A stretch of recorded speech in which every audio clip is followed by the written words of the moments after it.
Hello, જય માતાજી અને જય શ્રી કૃષ્ણ. તો પહેલી વાર હું અમારા માર્કેટમાં વિડીયો બનાવી રહી છું ભાઈ. પધારો મારા બ્લોગમાં.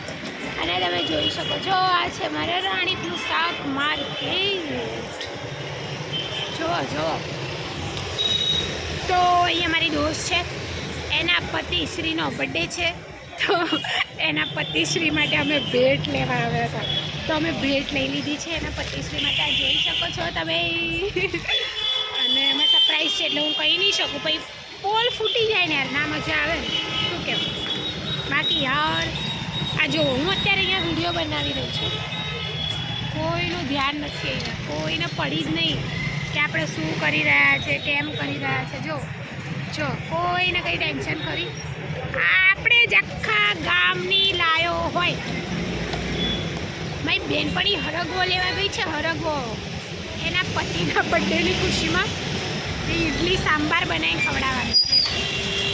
હવે મને એવો વિચાર આવ્યો તો કોઈક બહુ ફેમસ યુટ્યુબર અહીંથી નીકળે બરાબર, અને એમનો ફેસ મારા વિડીયોમાં આવી જાય, તો પછી હું આ વિડીયો અપલોડ કરું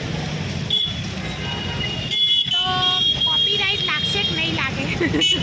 કારણ કે મારા એક વિડીયોમાં માતાજીનું ગીત વાગતું હતું પાછળ, અને મેં વિડીયો બનાવ્યો તો કોપીરાઇટનો ઓપ્શન આવી ગયો છે એમાં. બાપા એટલે બીક લાગે, બીક. પણ મને એવું થાય મારા જેવા વિચારો તો કોઈના હશે જ નહીં, કારણ કે મને પોતાને જ નહીં ખબર હતી કે મારા વિચારો શું છે.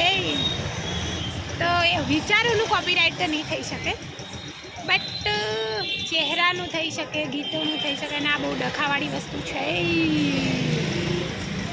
તો બાપુ આ કેટલા બધા લોકો જો કોઈને કંઈ પડી છે, હું શું કરું. હું અહીંયા બોમ્બ બનાવી બેસી જાઉં ને, 2 સુતળી બોમ્બ અહીંયા ફોડી નાખું ને, તો કદાચ કોઈક સામે જોવે તો બરાબર છે. બાકી કોઈને કંઈ પડી નથી. તમે શું કરો છો, શું કરવા જઈ રહ્યા છો. જો પેલા ભાઈ જોયું તમે, મને જોતા જાય છે. એ પાછા જો જાય તો પાછળ ફરીને બેવા જોઈએ. અરે આમ તો હું છું એટલી સુંદર, પણ શું કરું યાર. હા, એ બીજું શું. મારી બેનપણી આવી ગઈ છે હરગવો લઈને, તો હવે અમે દૂધી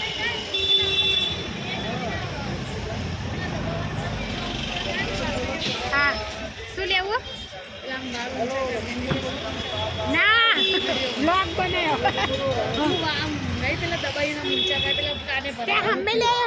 આ તો તું લેતી થાવ, હું આવું છું. ઓકે, તો મારી બેનપણી લેવા ગઈ છે.